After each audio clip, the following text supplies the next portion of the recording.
A metà pomeriggio la pioggia arriva in quartier del Piave e diventa grandine in bianca le strade di Conegliano e San Vendemiano. Queste sono le immagini che arrivano da San Fior qui. Una veduta dall'alto della grandine a terra ricopre il manto stradale.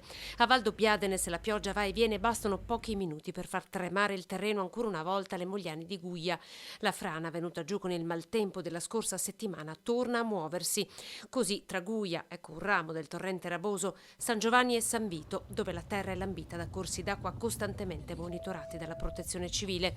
Qui via Ferrari, tra le località di Villanova e Saccol, qui in località Perine.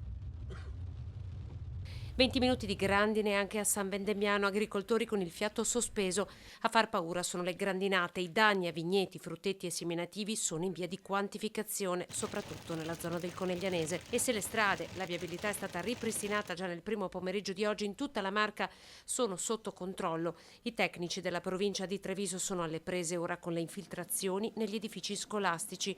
Il punto lo fa il presidente della provincia, oggi in comune a Treviso, Stefano Marcon. Abbiamo un bilancio con della viabilità che sta per essere rimessa in pristino, sostanzialmente anzi è già quasi stata tutta ripristinata. Abbiamo avuto delle infiltrazioni nei plessi scolastici, siamo ancora in ricognizione per capire il totale dei danni che abbiamo subito da questa ondata di maltempo. Siamo partiti con quelli di giovedì scorso con una prima stima da 1,5 milioni che verosimilmente andranno in aumento.